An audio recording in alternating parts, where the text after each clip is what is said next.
Dawn over the Jordan Valley. The air is still cold, but the light is rapidly cutting across the flats. A man stumbles through the gates of a tiny walled village called Zoar, his breathing ragged, his hands clutching the arms of his two daughters. He does not look back. The canonical text gives us the exact time of day, anchoring the event not in myth, but in literal, physical history. Genesis chapter 19, verse 23 inches, the King James Version. The sun was risen upon the earth when Lot entered into Zoar. Stop right there. It is morning. The sky is bright, a normal Middle Eastern sunrise. The suffocating terror of the mob beating at his door the night before seems miles away. The angel's warning has been heeded, but the very second Lot crosses the threshold into safety, the atmosphere ignites. It is the next sentence that holds the anomaly. A verse read so casually by modern readers that its impossible grammar is completely ignored. Genesis 19:24.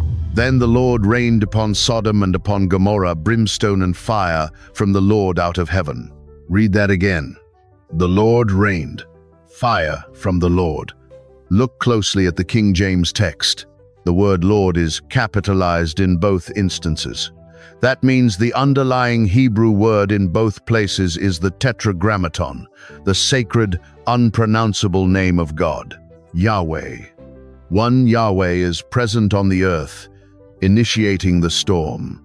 Another Yahweh is in the sky, supplying the fire. Picture it.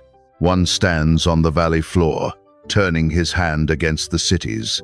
The other answers from the throne above the firmament. Ancient Jewish scholars recognized this grammatical shock centuries before modern theological debates. An ancient Aramaic translation and expansion of the Torah, known as Targum Pseudo-Jonathan, grappled with this exact verse. They understood that the Hebrew text was describing two distinct persons carrying the one divine name. The Targum refers to the Yahweh on the earth as the Memra, the word of the Lord. The word stood on the plain, executing the judgment, while the Most High sat in heaven. Same authority, same name. I offer this as their careful reading of a profound mystery, a window into how the ancients wrestled with a text that refused to behave normally.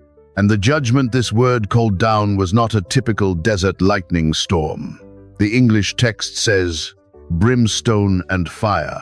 The Hebrew word for brimstone is gophrith. It is deeply connected to tree resin, to pitch. The fire that fell that morning was not a flash of heat that strikes and vanishes. Sit with that. It was liquid sulfur, a burning, sticky, suffocating substance.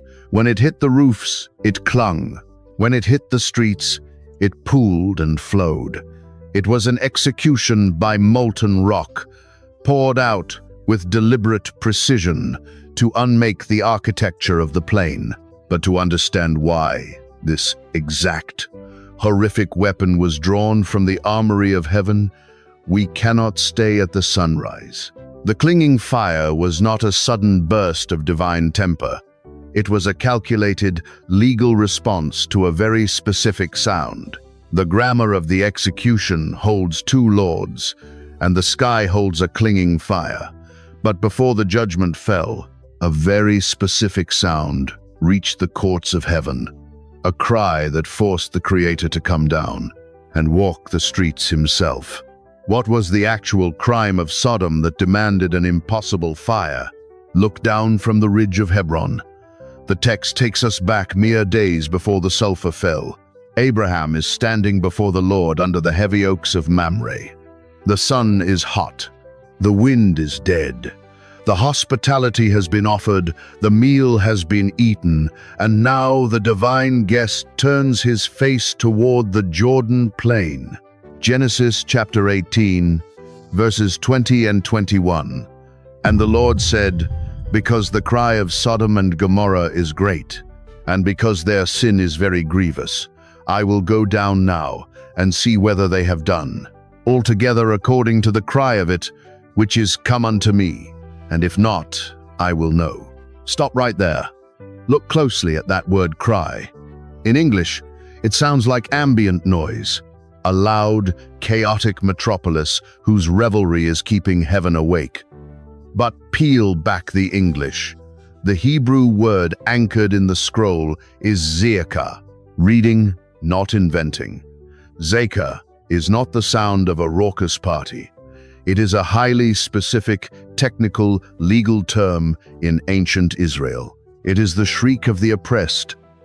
It is the desperate, agonizing appeal of a victim who has been stripped of all earthly defense. It is the sound of the broken crying out to the only judge left. Watch what the text does. To understand the gravity of this word, you have to go back to the beginning of the scroll, Genesis chapter 4. Cain strikes down Abel in the dirt of a silent field. God confronts the murderer with a chilling indictment. The voice of thy brother's blood crieth unto me from the ground. That cry is tzak. The exact same root, same weight, same demand. The blood in the dirt was filing a lawsuit in the supreme court of the cosmos. And now, under the oaks of Mamre, the Lord is telling Abraham that the zeaqah rising from the Jordan Valley is massive. The victims are unnamed in our canonical text, but their agony is literally tearing through the firmament. This is not a story about general immorality. The ancient world was drenched in vice. Babylon was wicked. Ur of the Chaldees was steeped in idolatry. Egypt was a house of bondage. Yet the molten gophrith did not fall on them. Sodom was doing something different, something uniquely systemic. The zeaqah proves that the cruelty was not an accident. It was an institution. Picture the scene. The Lord of the universe is stepping off his throne, planting his feet in the dust of Canaan, and walking toward a city gate like an undercover investigator. He tells Abraham he is going down to verify the evidence. The court is convening. The clinging fire is waiting on standby. The legal outcry is deafening, and the judge is walking down the mountain to gather the final proof. But what exactly was happening to the strangers who wandered into that city to wring such a desperate shriek from the soil? What did the ancient scribes record about the actual laws passed in the streets of Sodom? Shadows lengthen across the limestone threshold of the Jordan plain. Two travelers walk toward the heavy timber gates of the city at twilight. Genesis chapter 19, verse 1. And there came two angels to Sodom at even, and Lot sat in the gate of Sodom, and Lot, seeing them, rose up to meet them. He does not just offer a greeting. He intercepts them before they can take another step inside. The men tell Lot they intend to sleep in the open public square. Genesis 19:2 reads, "Nay, but we will abide in the street all night."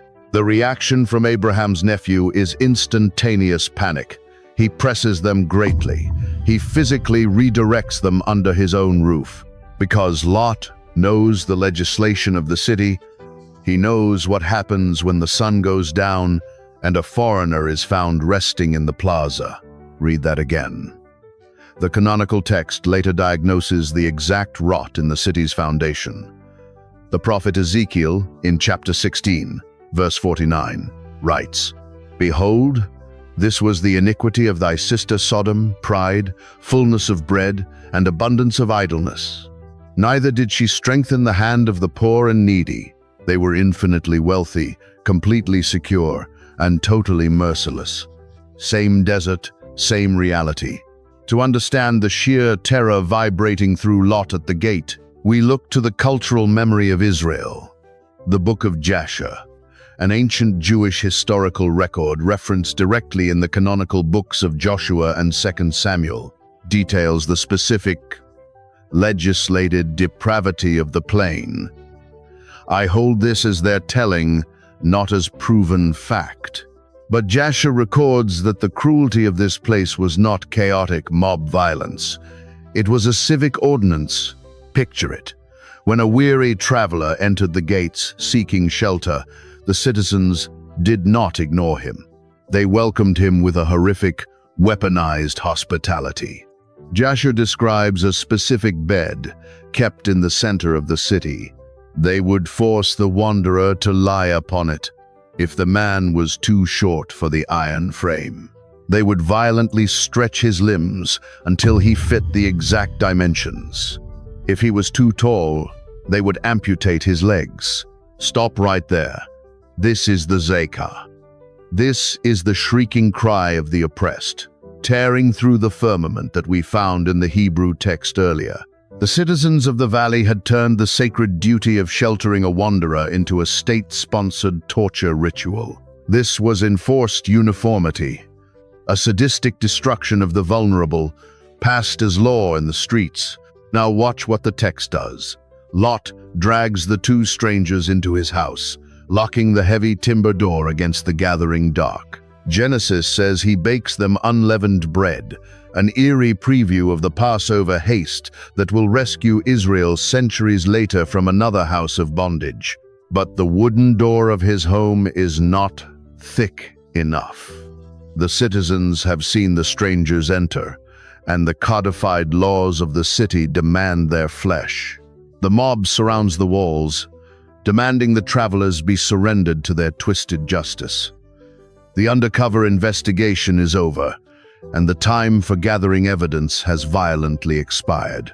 How do the messengers of heaven respond when the full, terrifying weight of the city presses against a locked door?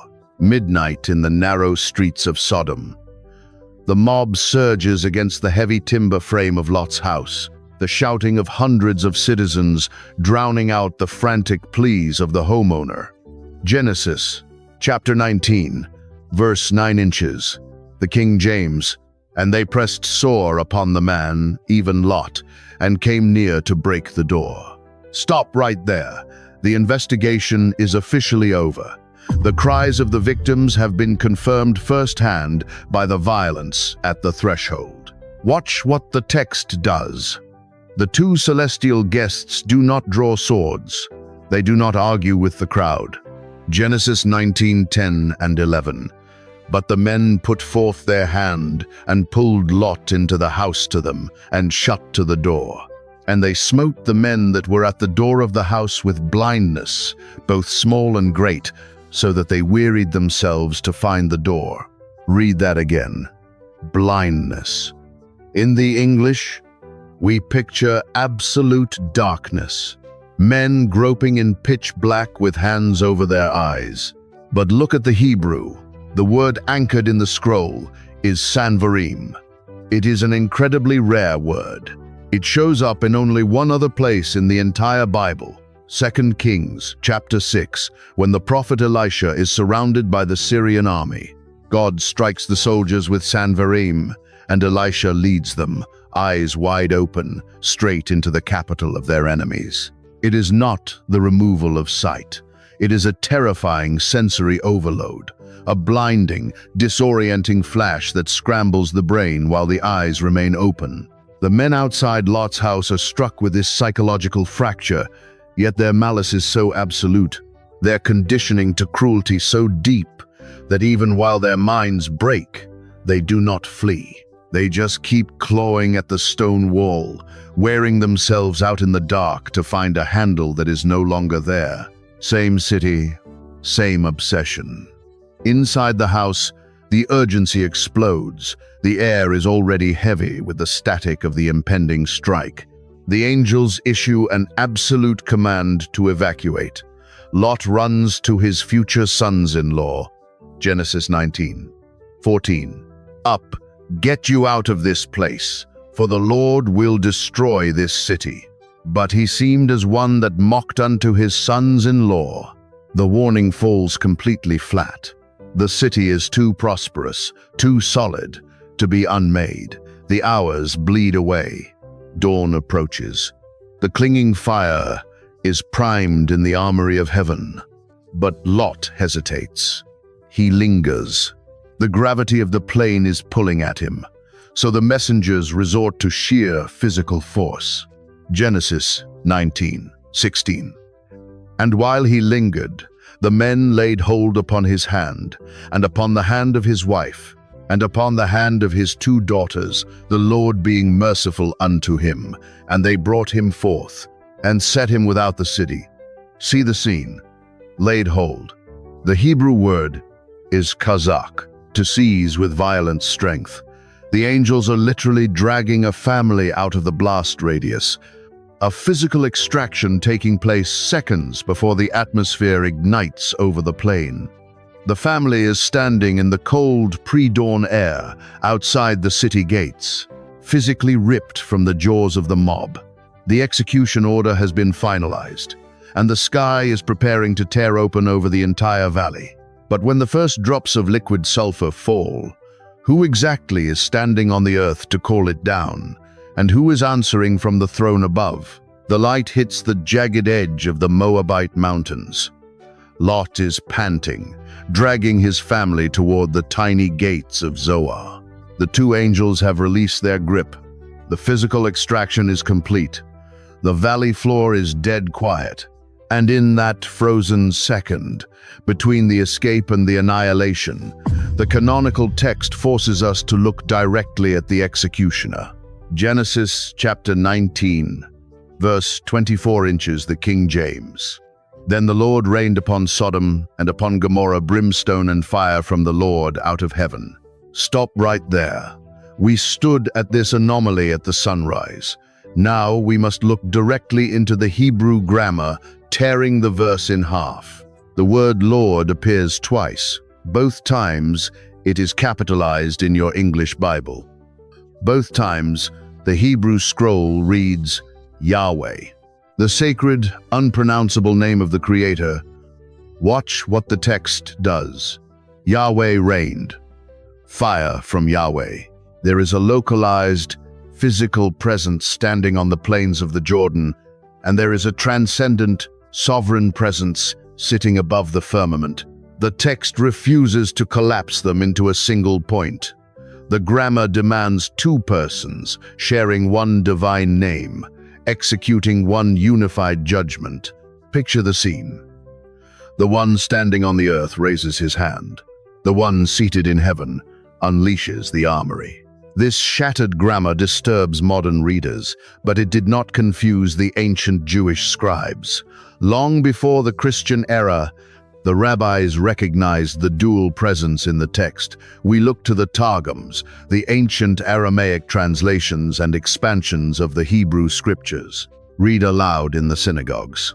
Specifically, Targum Pseudo-Jonathan directly confronts the strange wording of this exact verse. I offer it as that one tradition's record of a profound mystery. The Targum translates the execution this way: and the word of the Lord caused to descend upon the peoples of Sodom and Gomorrah, brimstone and fire from the Lord in heaven. The word of the Lord, the Memra. Read that again. The ancient Jewish writers understood that when the infinite, invisible God interacts with physical space, he does so through his Memra. The Word is the one who walked in the cool of the garden. The Word is the one who stood under the oaks of Mamre to eat with Abraham. And the Word is the one standing in the dust outside the gates of Sodom, commanding the sky to open. Same authority, same name. The execution is not a mindless natural disaster. It is a highly coordinated, divine military strike. The zeaqah, the shrieking cry of the oppressed, has been answered by the Word himself. The judgment is precise, surgical, and absolute. The Word on the ground calls down the sulfur from the heavens, and the atmosphere shatters. But the material that falls from the firmament is not a sudden burst of lightning that fades into the dawn. What exactly is the physical nature of this clinging fire? And why does its ancient Hebrew name carry the literal terror of the grave? The sky tears open over the Jordan plain, not with a crack of thunder, but with a heavy, rushing roar. The first drop hits the limestone paving of the city square, and the stone immediately begins to boil. Genesis chapter 19, verse 24. Then the Lord rained upon Sodom and upon Gomorrah brimstone and fire. Stop right there. The English word is brimstone. It sounds archaic, a mythical element from a medieval painting. It is easy to abstract. But look at the Hebrew text. The word anchored in the scroll is gophrith. Gophrith is not a flash of lightning. It is a physical, chemical substance. Its linguistic root is tied directly to tree resin. The same root word linked to the pitch used to waterproof Noah's Ark in the Genesis flood. It means burning sulfur. Read that again. This was not a fire that strikes and vanishes. It was a sticky, molten rain. When gophrith ignites, it burns an unnatural, terrifying blue. It rapidly consumes oxygen. It releases a suffocating, toxic gas that fills the lungs with sulfuric acid. When it strikes a cedar roof, it clings. When it hits flesh, it cannot be wiped away. Smacking it with your hand only spreads the burning resin. Watch what the text does. The prophet Isaiah knew exactly how this ancient weapon functioned when pronouncing a future judgment on the land of Edom in Isaiah chapter 34, verse 9. He describes the horrific physical transformation of a landscape, and the streams thereof shall be turned into pitch, and the dust thereof into brimstone, and the land thereof shall become burning pitch. Same weapon, same unmaking. The execution was designed not just to kill, but to deconstruct. Think of the men who surrounded Lot's house hours earlier, the mob that was struck with Sanvarim, the disorienting, blinding flash. They had wearied themselves in the dark, trying to find the door. Now, the liquid fire is falling directly onto them. The architecture of cruelty, the twisted iron beds, the heavy timber gates, the staggering wealth of the plain, all of it is coated in a heavy, inescapable fire.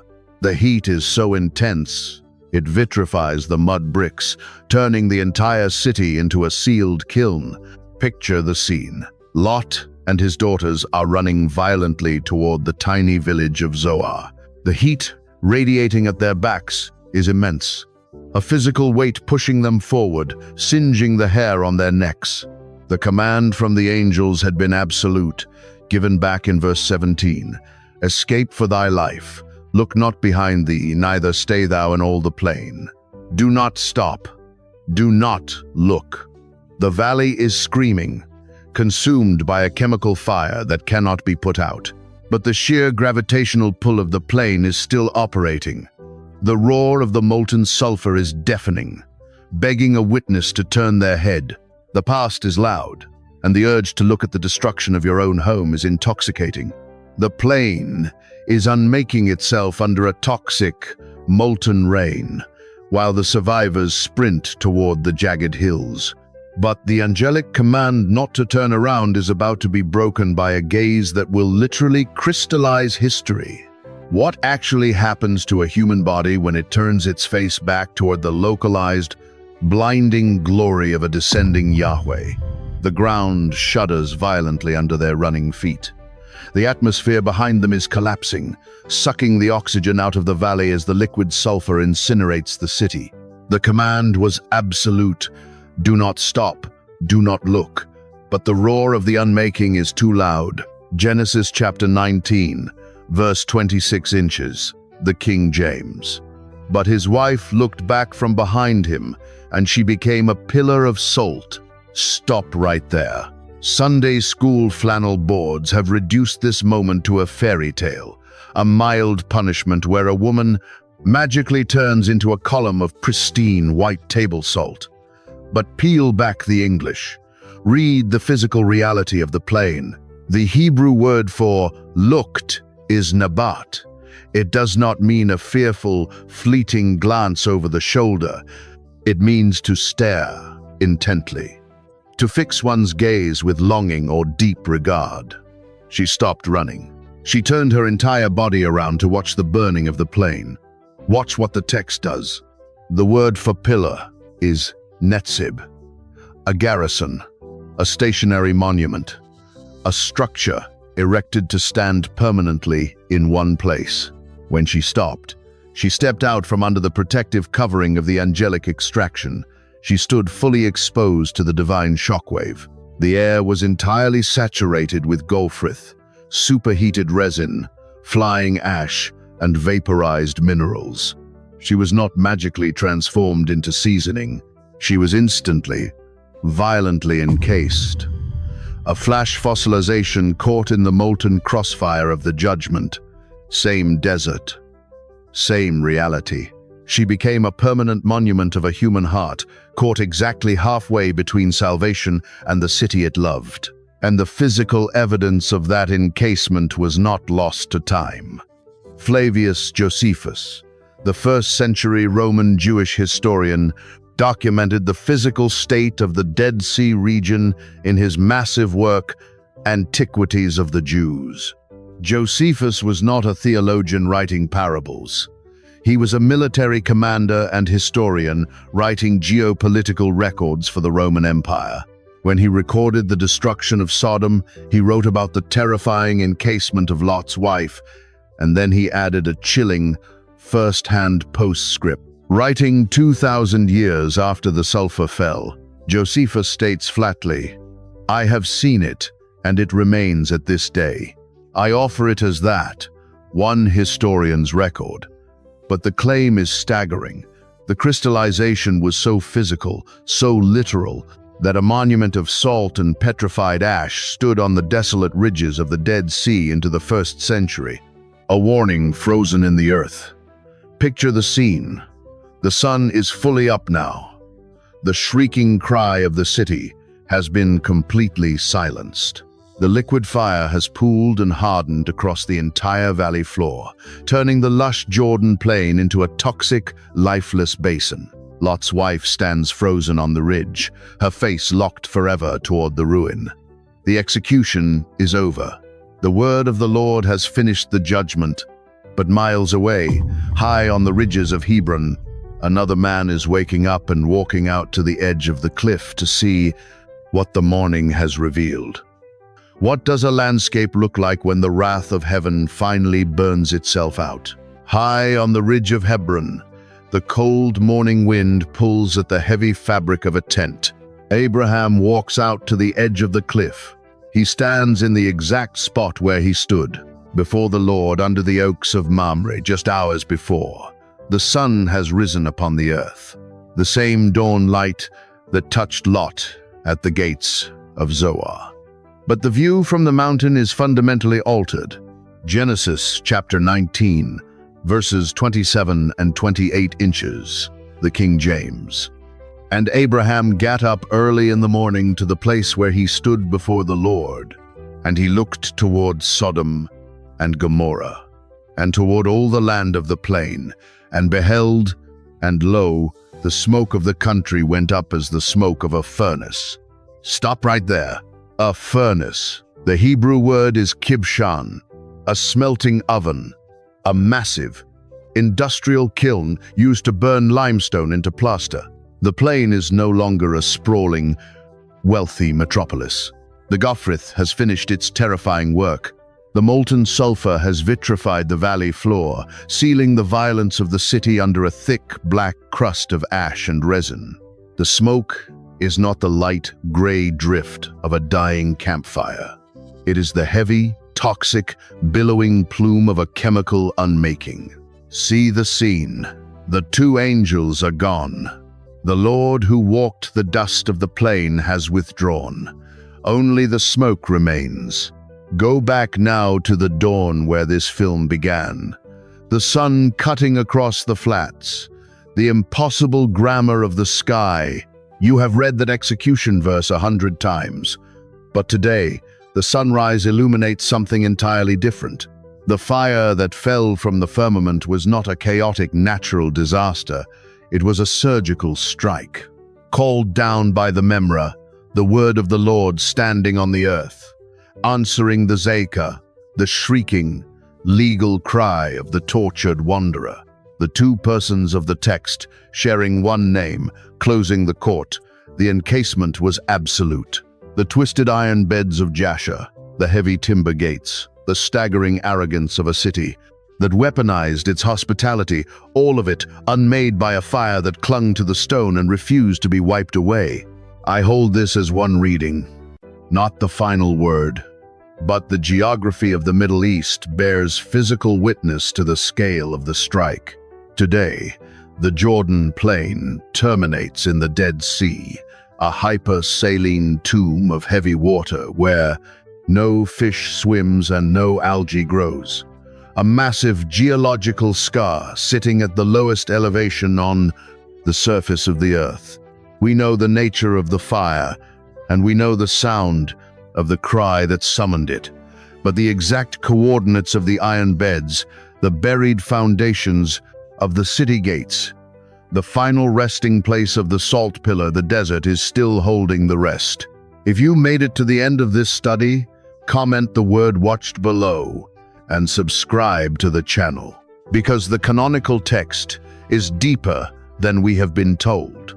Then take the link to this video and send it to one specific person who loves biblical history but has never heard the true translation of the clinging fire. Some mornings break to bring the light, and some break to reveal the ash of a closed court.